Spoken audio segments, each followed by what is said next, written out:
Good morning everyone. Myself Nikita Mishra from Department of Chemistry, Gujarat University. Today once again I welcome you all in the session of Dr. Dilip Wasawa, Assistant Professor, Department of Chemistry, Gujarat University, Ahmedabad, India. Dr. Wasawa previously associated with St. Xavier's College, Ahmedabad and presently working in Gujarat University. A quality-oriented professional with nearly 24 years of experience in teaching and training. Apart from this, he is conducting various workshops, conferences, seminars and trainings in various high schools and colleges. As well, expertise trainer for students, youth, untrained peoples, farmers and professionals. He has qualified Gujarat State Eligibility Test for Assistant Professor in Chemical Sciences held in September 2019. He has broad association with St. Xavier's College, Ahmedabad, Kadi Sarva Vidyalaya Kadi, Board of Member of Studies St. Xavier's College, Member Board of Studies Swarnim Startup University, Gandhinagar. Additionally, he is in association with professional bodies as life member of Indian Council of Chemists, ICC Agra, and life member the Society of Polymer Sciences, India, as well life coach Landmark Education, USA. He has 16 research publications in various international national journals, 2 books published in international publication, 3 conference proceedings and 6 patents under examination. In addition, he has attended more than 50 workshops and seminars in different states and cities. 1 PhD and 2 MPhil students has been awarded under his guidance and 4 PhD and 1 MPhil scholar are ongoing. He has completed 2 minor projects funded by Gujcost, Gandhinagar, Gujarat and UGC MRP, New Delhi. Awarded as Best Life Coach in Self-Expression Leadership Program, SELP, in 2016, Landmark Education, USA.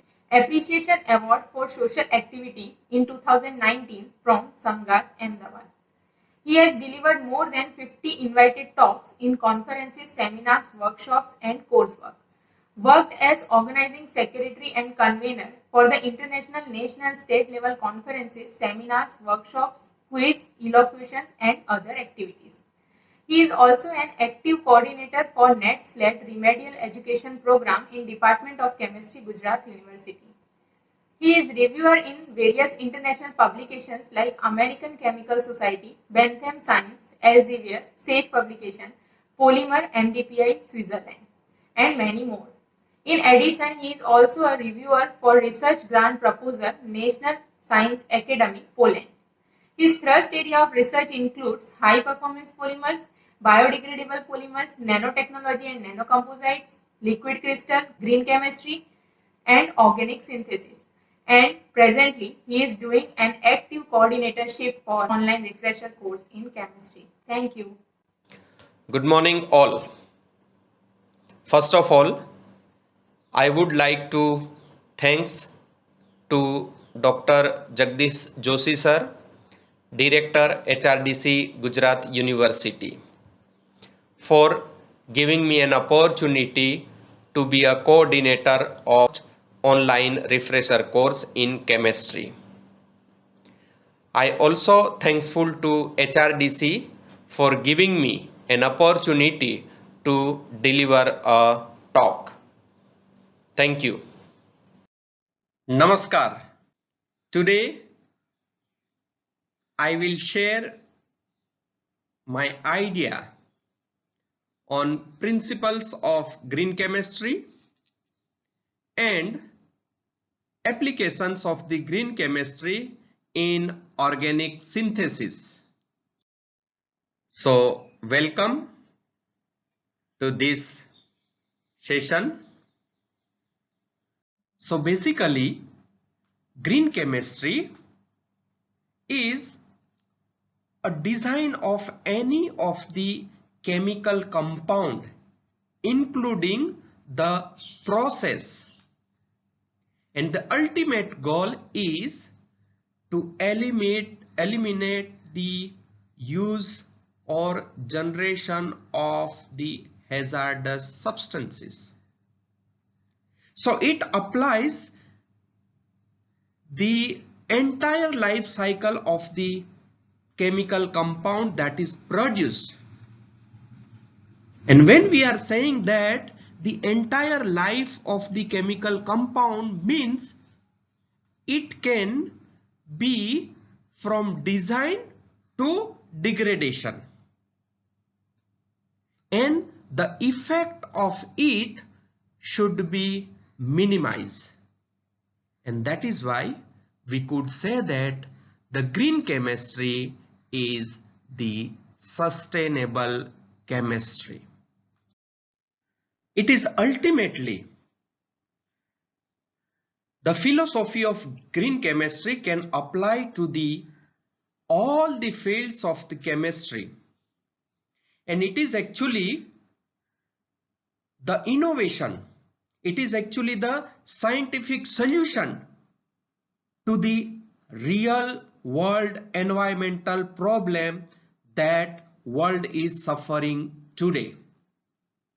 So it is not only to reduce the pollution or hazardous effect on the environment, but it is also to avoid the use of the hazardous material. So I could say that it should be prevented at molecular level. Then only we could save the environment. It is not only the cleaning of the pollution. It is not only to reduce the hazardous products. It is not only to modify the present processes and methodology and technology, but it is also the cleaning of mindset to use the hazardous chemicals. Now I can say that a day is consist of 12 hours. A year is having 12 months. Total zodiac are 12. And in some of the society, ritual of mourning is carried out after the death of the person. That is also after 12 days. So I don't know, but probably the scientist has given the 12 principles of green chemistry by connecting this. I'm not sure. But what are the 12 principles of the green chemistry? That is 1. Prevent waste. 2nd, maximize atom economy. 3rd, design less polluted chemical synthesis. 4th, design safer chemical products. 5th, utilize safer solvents and reaction conditions. 6th, increase energy efficiency. 7, use of the renewable resources. 8, avoid chemical derivatives, blocking of the functional groups. 9, to utilize the maximum catalyst. 10, design chemical and products to degrade after use. 11, analyze the real time to prevent the pollution. Last, that is 12, to avoid the potential accidents. So these are the 12 principles of the green chemistry. According to the first principle of green chemistry, leave no waste to treat. So the prevention is the best remedy than clean up the waste after use. So we can modify or we can develop a chemical method in a such a way that it prevent the waste. Second principle, that maximize the atom economy. So we could say that all the atom must converted into desired products. So all the starting material that is utilized during the reaction should be converted into the desired product. That is the ideal condition, and that includes the starting material, the solvents, etc. Here, the concept to calculate the percentage yield, percentage selectivity, and percentage atom economy is given. So percentage atom economy is equal to 100 into relative molecular mass of desired product divided by the relative molecular mass of the reactants. So I can give you very simple example about this, and here it is the Bryan's reaction. What is it? This is to prepare the ibuprofen, and it is the reaction that is given by the Bryan's. But what is the drawback of it is it produces the 3 bottles of waste while producing the 2 bottles of the ibuprofen. So the percentage economy is only 40 percentage economy. So all the starting material that is utilized, that is not converted into the desired product. So later on, the another green concept, green reaction is developed, that is the Maloney's reaction for the synthesis of the same ibuprofen, where the starting material is remain same, but the method is modified, and accordingly the intermediates are also modified. So here 3 bottles of ibuprofen is produced and less than 1 bottle waste is generated. So we could say that the maximum starting material is converted into the ibuprofen. So the atom economy is 77%. So these are the formula to calculate the percentage atom economy.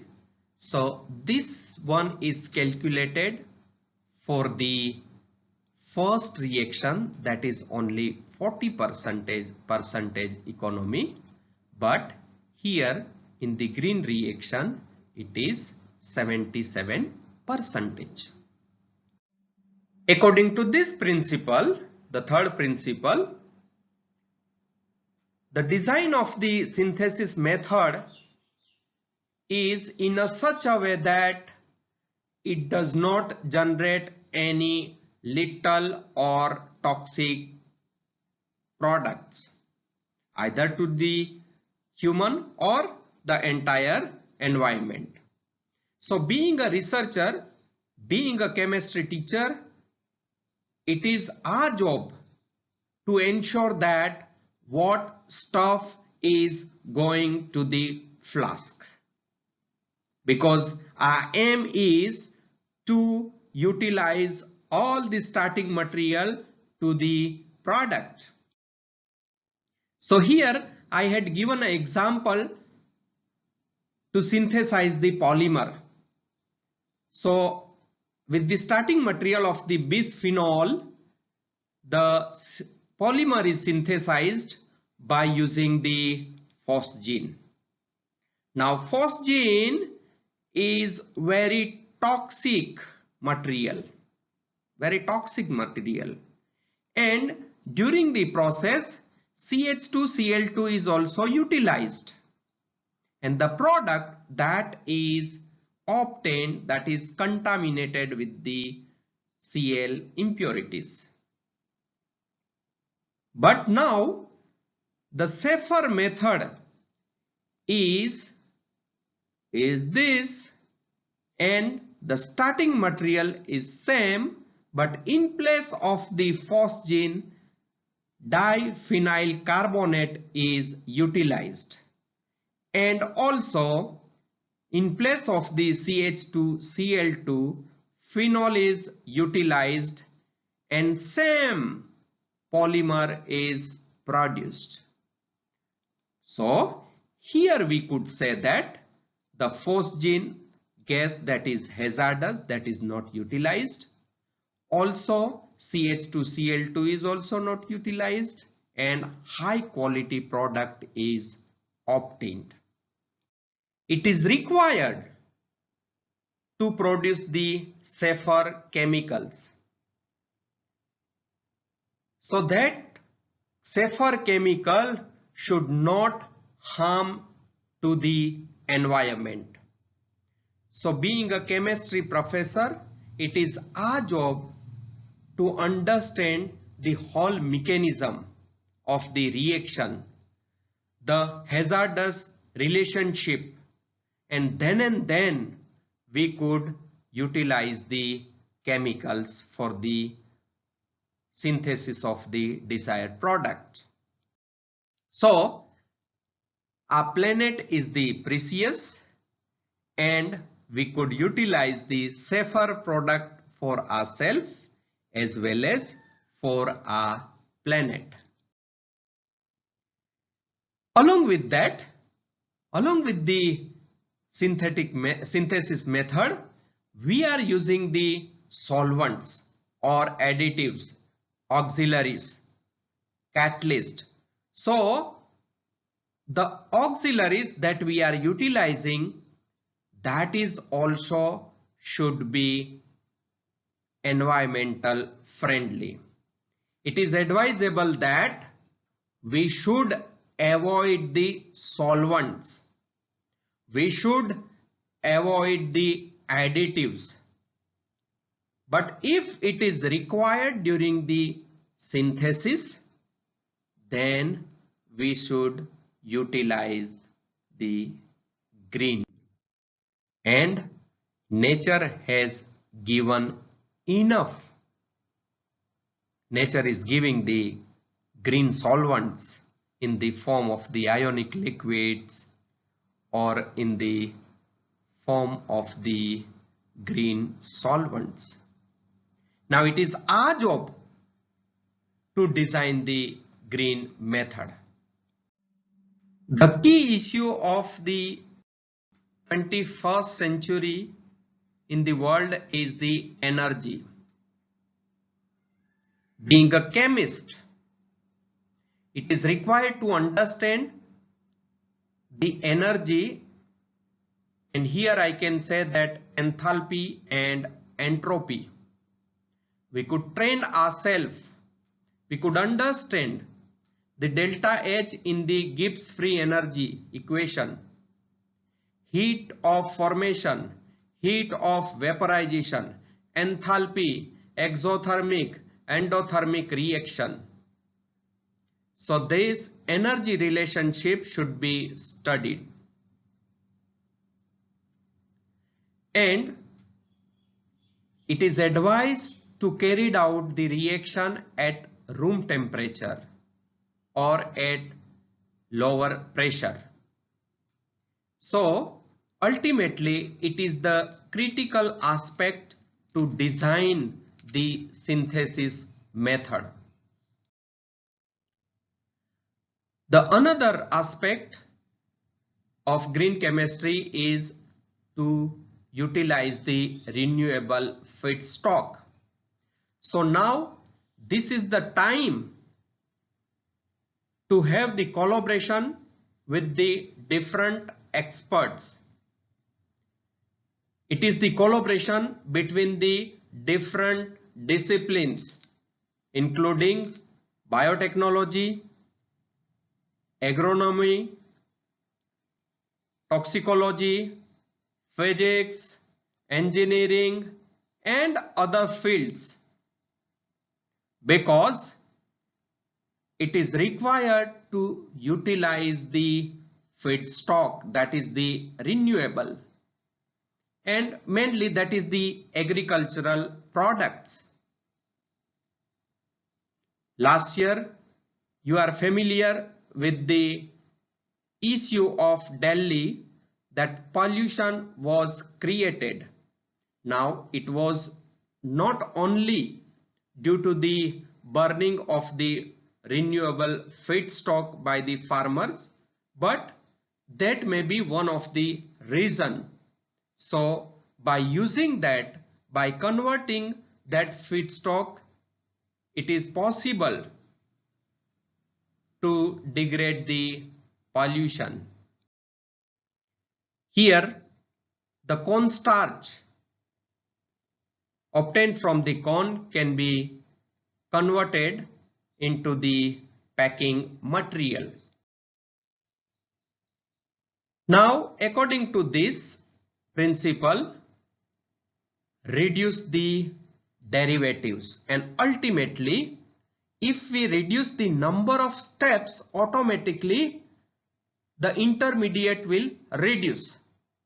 So that can be possible by the deprotection and protection concept. So while designing the synthetic method of the target molecule, we are having the concept of the retrosynthesis. So while designing the method, it should be considered that minimum functional group can be protected such that minimum intermediate can be produced during the reaction.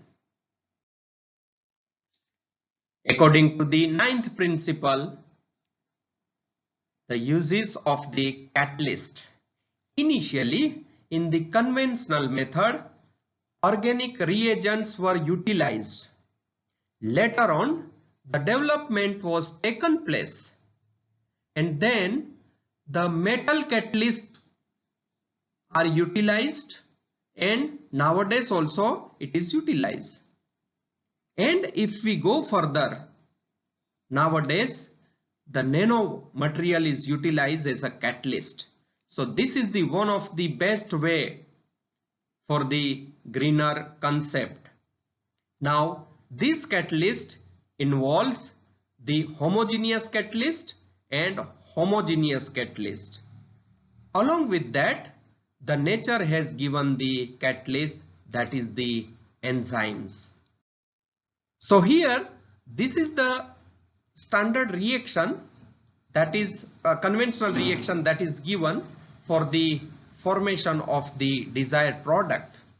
But if you look at when the acetophenone is reacted with the NaBH4 followed by the hydrolysis, it produced the BH3 and NOH, that is the strong base, along with the product. But same reaction can be carried out by using the reduction as a PD catalyst. So it is the catalytic reaction. So acetophenone is reduced in the alcohol by using the palladium catalyst. So this is the conventional reaction and this is the green reaction. Another reaction, that is the acetylation of the methoxybenzene. So ultimately, if you look at, it is introduced the acetyl group. So that can be carried out in the presence of the AlCl3, the catalyst, and CH3COCl acetyl chloride. But you are well familiar with the acetyl chloride. So this should be shifted in the greener approach. So in place of the acetyl chloride, it is recommended to utilize the acetic anhydride, and in absence of the AlCl3 catalyst, H-beta can be utilized to get the desired product. Here also that HCl is produced along with the product. Here acetic acid is produced. So acetic acid is more safer than the HCl. The desired material should be degradable. Then and then the environment will remain safe. So can be utilized any of the degradative method, but the end molecule after the degradation, that should not harm to the environment. It is important to observe the real-time analysis. So analysis can be performed inline, online, or at line, so that it can minimize the byproduct. So during the reaction process, during the production, the analytical chemist or supervisor must be online to minimize the pollution. Now this is the last principle. We could say that it is the safety principle. The intention of this principle is to avoid the accident. So it is required to understand the design of chemical form, physical form of the compound to minimize the explosion or fires or related to the environmental issues. So safety can be defined as the control of recognized hazards to achieve an acceptable level risk. We have seen the 12 principles of green chemistry, and also we had seen the green solvents and the green reagents. Now I am talking about the green catalyst. So this is the one of the very foundation aspect to carry out the reaction in green environment.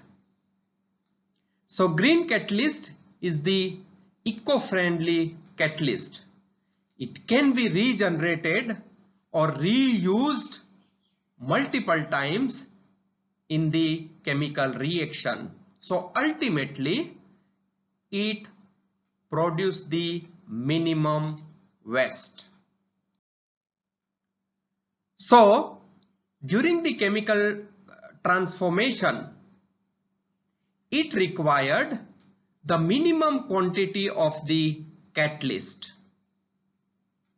and that is why sometimes the scientists are saying that the catalyst is the foundation pillar for the green chemistry, because it reduces the quantity of the catalyst, it reduces the energy, also it is easy to separate, and also the selectivity is increased. So it is advisable to utilize the catalyst, green catalyst, nano catalyst in the chemical reactions. Now, the catalysts are basically of two types, that is the heterogeneous catalyst, that is also known as the contact catalyst, or you can say surface catalyst, because it is directly dealing with the surface of the catalyst.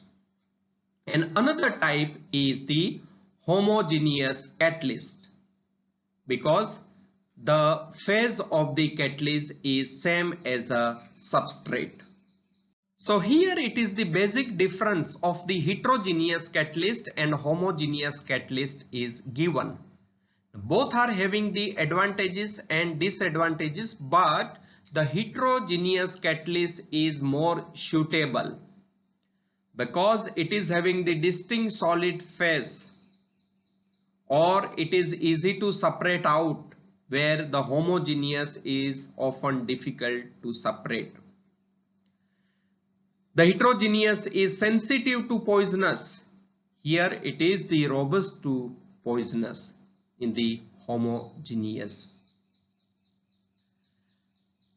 In the heterogeneous catalyst, the selectivity is lower, but in the homogeneous, high selectivity factors can be considered. So if you go through the different factors and if you go to the detailed study, you will able to find that heterogeneous catalyst is more safer. Now, to use the catalyst, these are the few methodology discussed here to carry out the organic synthesis, and that should be the green.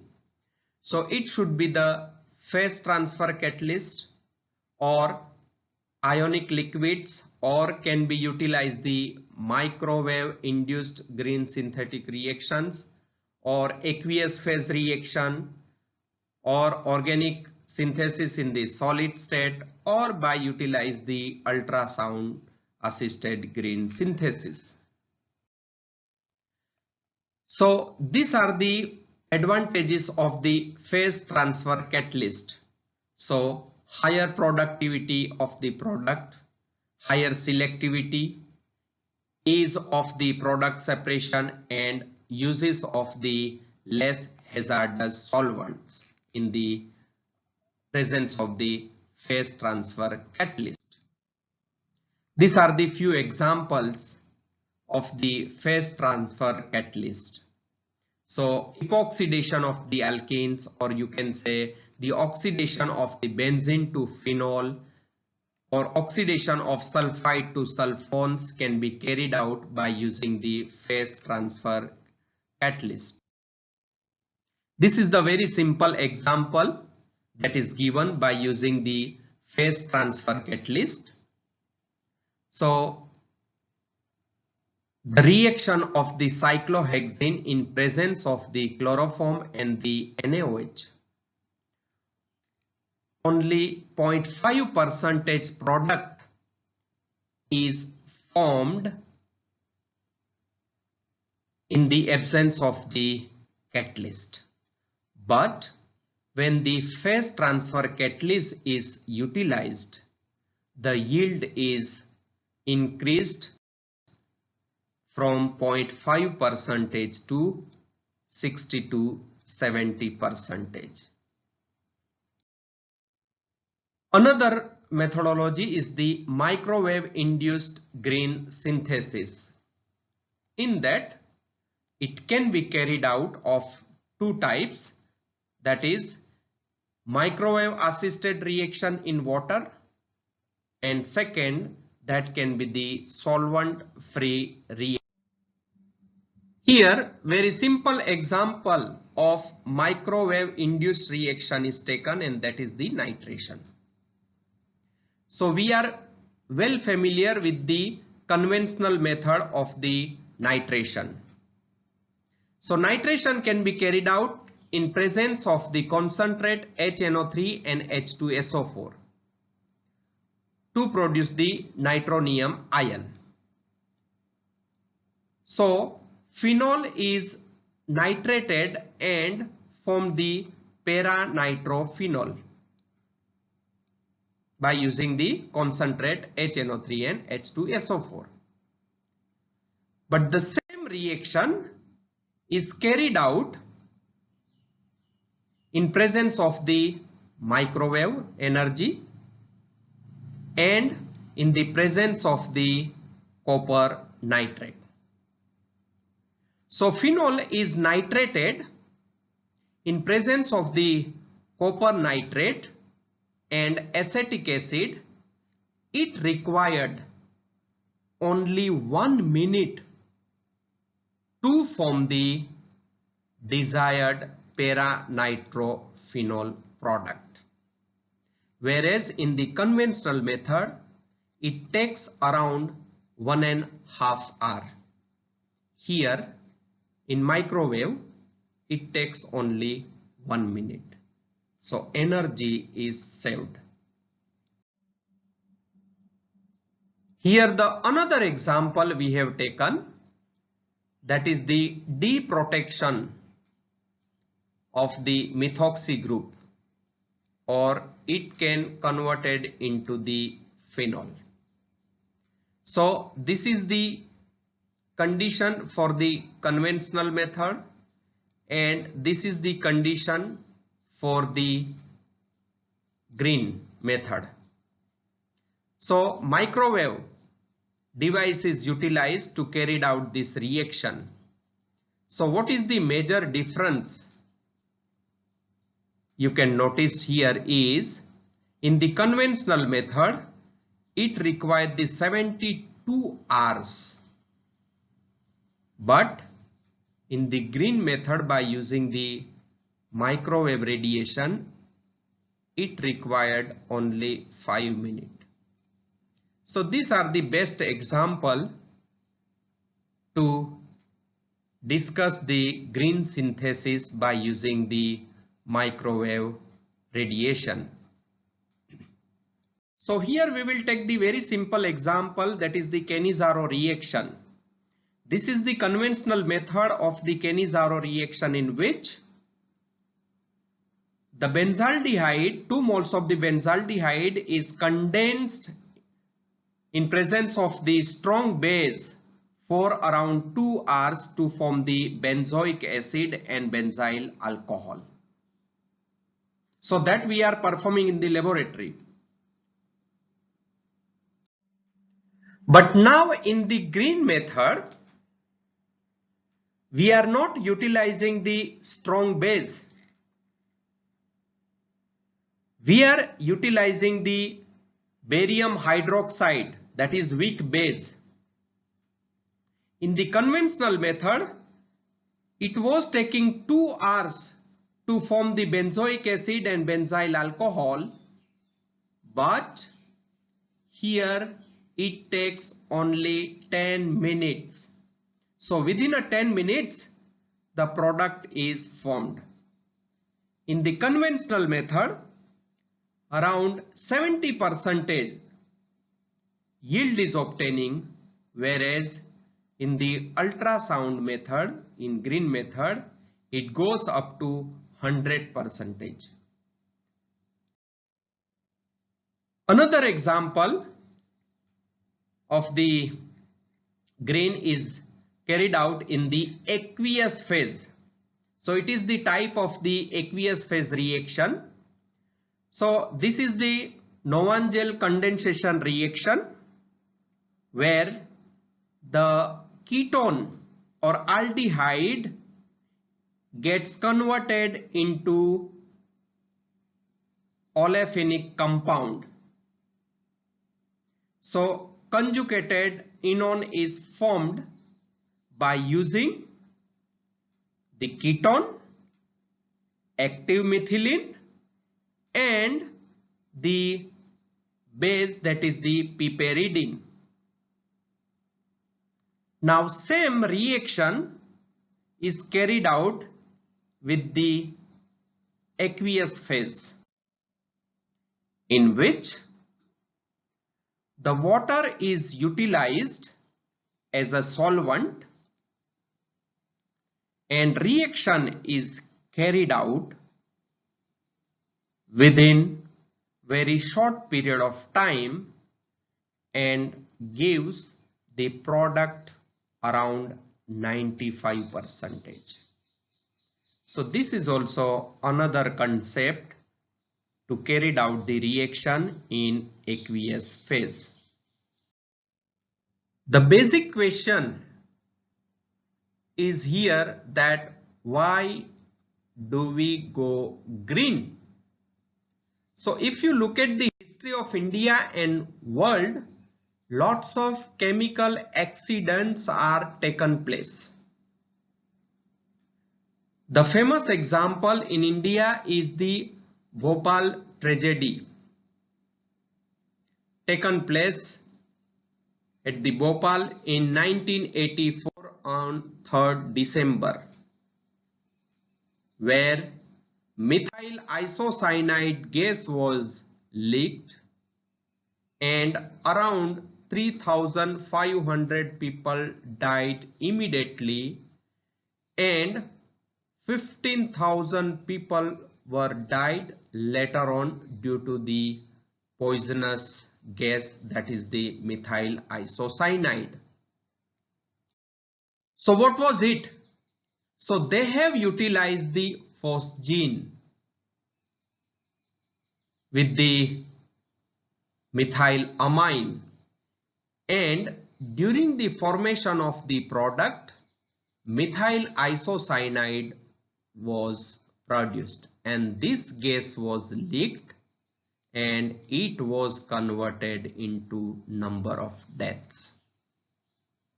So this is the conventional method, but the alternative is by using the phenol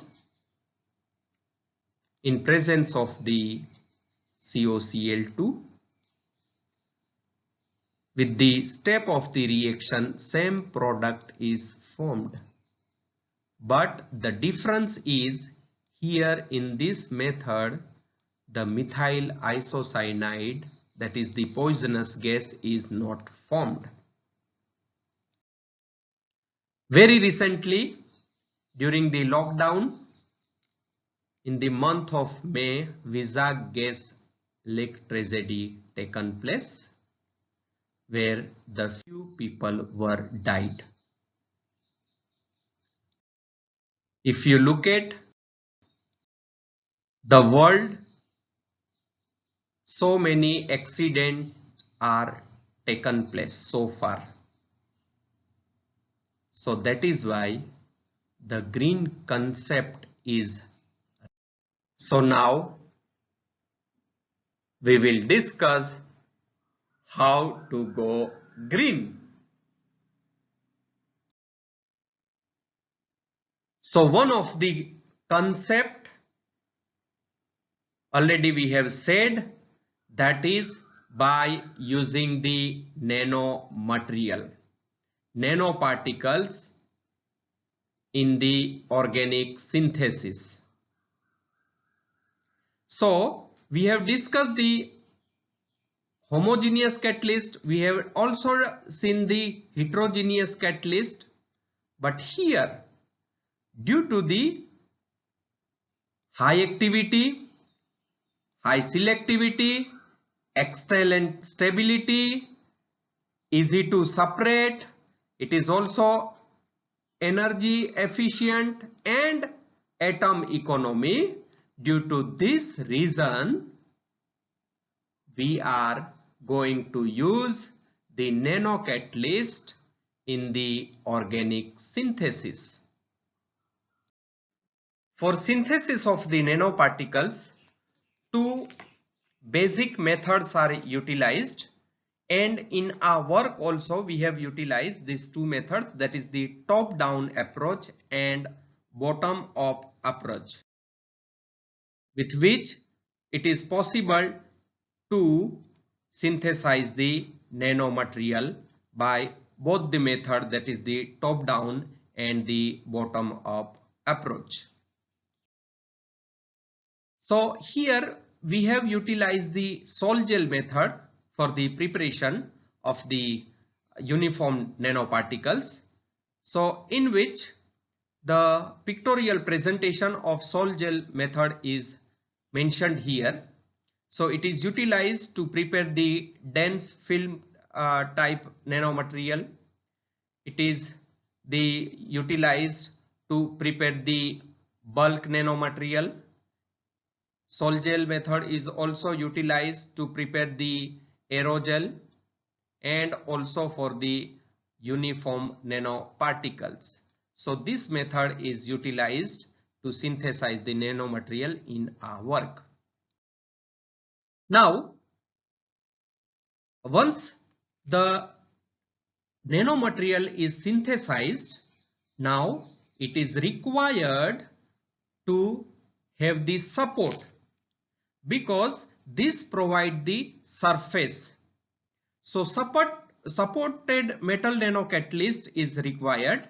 So type of the supported material is like metal organic frameworks, MOFs, or carbon materials, activated carbon, carbon nanotubes, graphene and graphene oxide. One of the student under my guidance, he is working on the graphene and graphene oxide.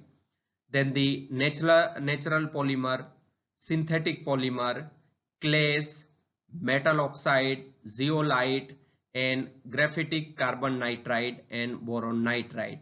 So these are the supports utilized for the nanomaterial. So we have utilized the carbon nanotubes as a support. We have also utilized the natural polymers as a support. The synthetic polymer is also utilized as a support, and the graphitic carbon nitride and boron nitride is also utilized by my research group. Here it is the few example where the application of supported nanocatalyst are utilized in the organic synthesis.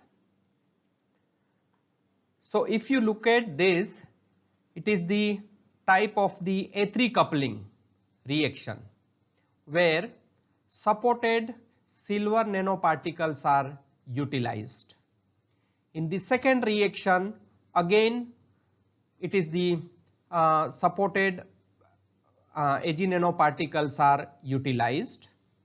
In the third reaction, it is the homocoupling where supported Ag, Pd and Cu nanoparticles are utilized with the different conditions. Here in this another example, again the supported nanomaterial is utilized, that is the copper nano particles. Then the other nanoparticles are utilized. Here it is utilized the Fe nanoparticles. Here the nanomaterial is also utilized, as well as the PD catalyst is directly also utilized.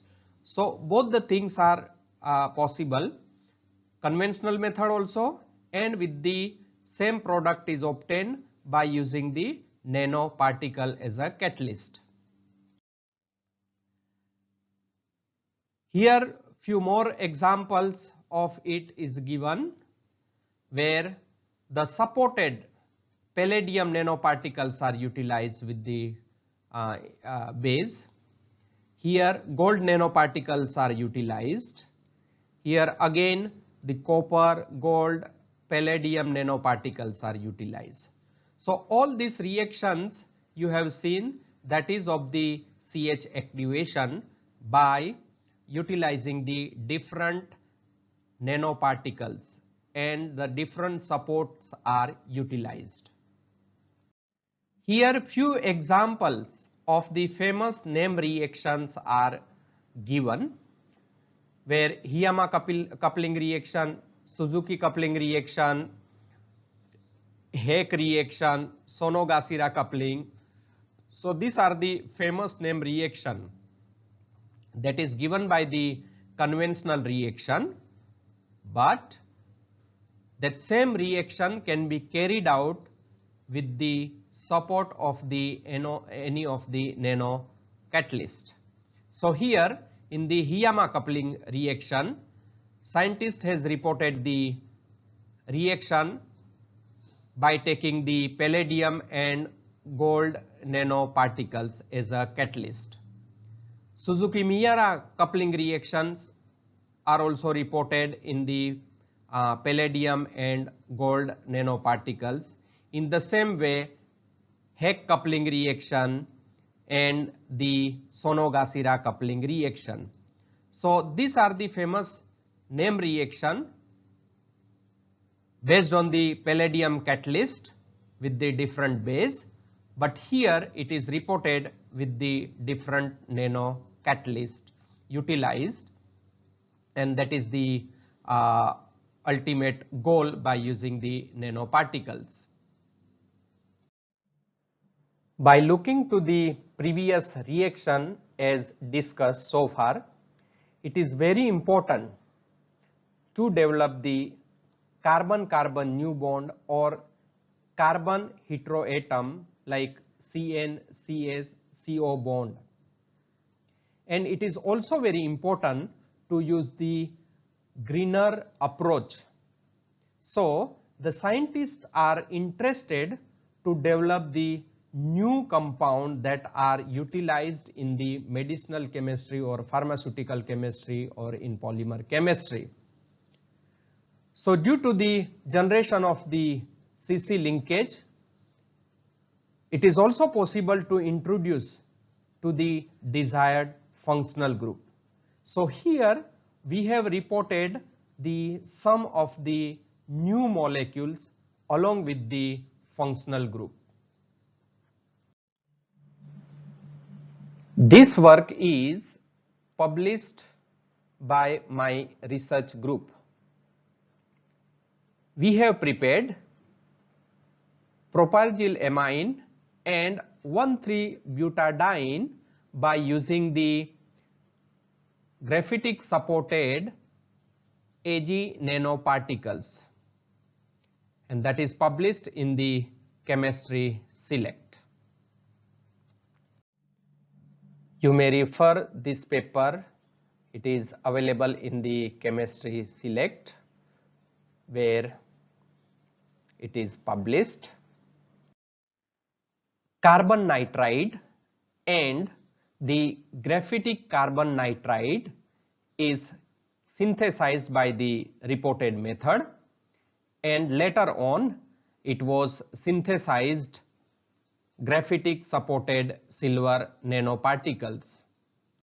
The synthesized graphitic carbon nitride Ag nanoparticles, that is the catalyst that we have utilized, that was characterized by the SEM analysis, HRTEM analysis, EDX, XRD and IR.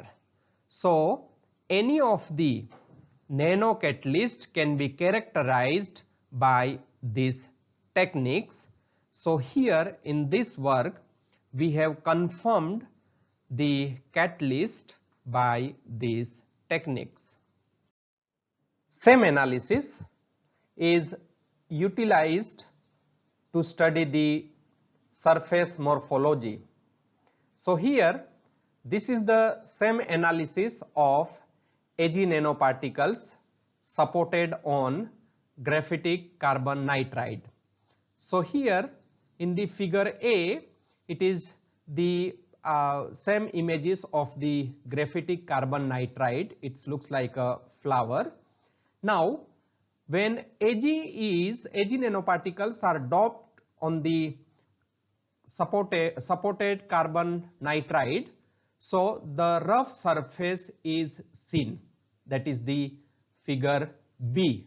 So here it confirmed that the Ag nanoparticles are doped on the support. Now here it is the XRD analysis of graphitic carbon nitride and Ag graphitic carbon nitride is given. Now XRD is utilized to confirm the crystalline structure of the material and also the size of the nanoparticles. So here the figure showed a broad hump at 2 theta value at 27, which the XRD pattern of the graphitic carbon nitride. It can be clearly observed that typical XRD peaks of the graphitic carbon nitride can be seen, and all the diffraction peaks are in good agreement with the hexagonal nitride carbon structure, which is accordance to literature. The strong XRD peak at 27.50 is originated from the 002 interlayer diffraction of graphitic like structure having the good agreement with the reported data.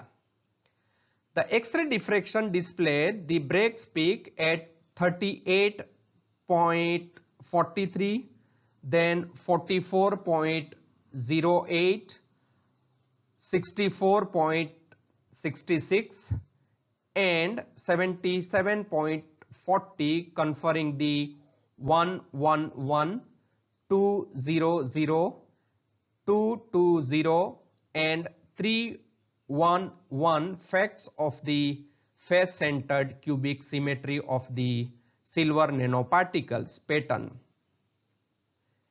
and that is also compared with the standard pattern. So here it can be confirmed that the silver nanoparticles are crystalline in nature, and it is also indicate that the size of the silver nanoparticle is calculated around 6 to 12 nanometer. The calculated particle size, that is the 6 to 12 nanometer, is having the good agreement with the analysis of the HRTM of the silver nanoparticles. So here it indicates the size of the nanoparticles, and that is 6 to 12 nanometer, and that can be confirmed by the HRTM analysis. Now here EDX analysis of Ag nanoparticles doped on the graphitic carbon nitride is given. The peak arise at 3 kilo electron volt indicates the presence of the Ag nanoparticle, and that can be supported by the AES, and it was found that the catalyst was doped around 0.0611 millimole per gram. And finally, that catalyst was also confirmed by the IR analysis. Now here it is the synthesis of the propyl amine. Now this method is the conventional method, whereas this method is reported by us. Now in the conventional method, different metal catalysts are utilized. In this we have utilized the silver nanoparticles doped on the graphitic carbon nitride. Here in the conventional method, around 120 degrees Celsius temperature is reported, whereas while optimization of the reaction, it was reported at 80 degrees Celsius temperature. Not only that, the conventional method is indicating that it required 24 hours to complete the reaction with 84% yield, whereas here we have reported the 97% yield of the propyl amine within the 20 minutes. So here there is a study given The yield is obtained around 97% at the 20 minutes, whereas it required only 200 milligram catalyst. And also this 97% yield is reported at the 80 degrees Celsius temperature. Same way, the terminal alkyne is utilized, and with the CC coupling, the homocoupling of terminal alkyne is taking place. And this is the conventional method where it was taken the around 120 degrees Celsius temperature, but same thing was reported by us where it required only 80 degrees Celsius temperature and 200 milligram catalyst, and 98% yield is reported by using the Ag nanoparticles.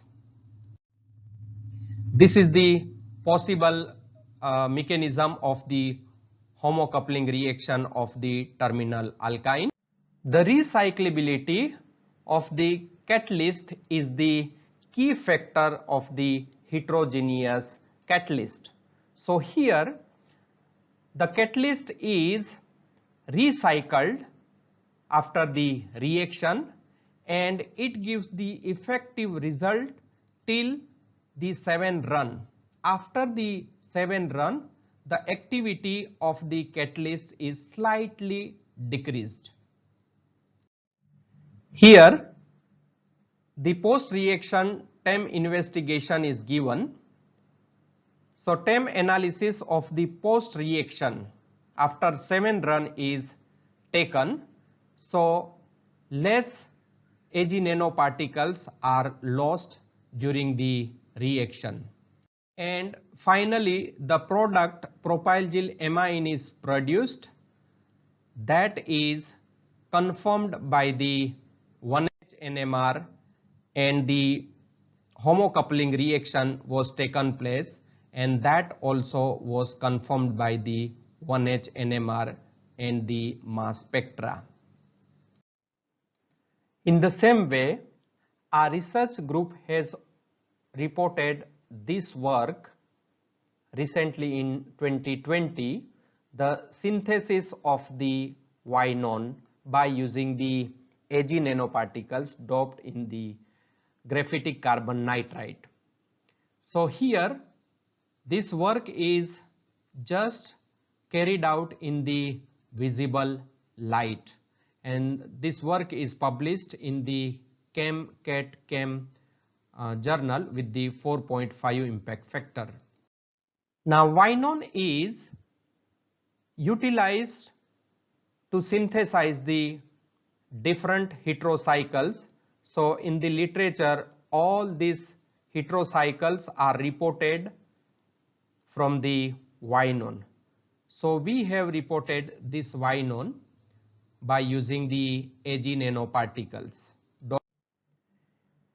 To synthesize the Ynone, homogeneous catalyst is utilized in the literature. Now we have reported the Ynone, synthesis of Ynone by using the Ag nanoparticles doped on the carbon nitride by using the triethyl amine. But here we have utilized the visible light. We have used the 80 watt tungsten filament bulb to complete this reaction, and it was reported up to 84% yield of the Ynone. The recyclability study of the Ag nanoparticles is also given, where after the third run the activity of nanoparticle is slightly decreases, and in the fourth run it gives around 81%. Not only that, the same reaction was carried out on the gram scale. The 78% yield is reported with the catalyst, and the post reaction of the TEM, XRD and XPS studies also. The synthesized Ynone is confirmed by the 1H NMR as well as the mass spectra.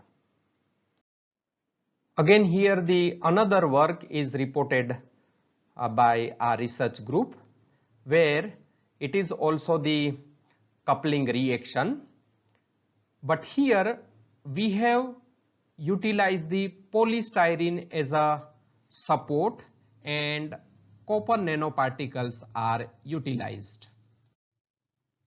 So this is the method to generate the polystyrene supported copper nanoparticles, and that catalyst was studied and characterized by the FTIR, then the SEM analysis, TEM analysis, XRD analysis, and the Raman spectra as well as the EDS spectra of the copper nanoparticles. Now, this reaction is reported in the homogeneous catalyst, where yield was very less and temperature was high. Also, the solvent was utilized. We have reported the same work in the microwave heating at around 80 degrees Celsius temperature. The catalyst is utilized only 100 milligram. But the beauty of this work is this is the solvent free reaction, and we got around 78% yield.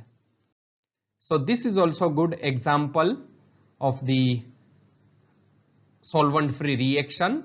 Also the recyclability of the catalyst is studied, and the activity of the catalyst is slightly decreases after the 7th run of the reaction, and the product was also confirmed with the spectral analysis.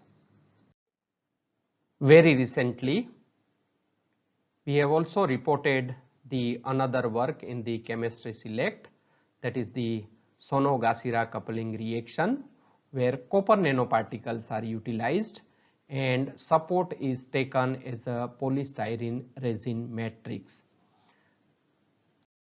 By the series of the reaction, XAD16 resin that support is synthesized, and this was the stepwise photograph of the synthesized resin, and that is utilized in the optimization of the reaction for the formation of the Ynone.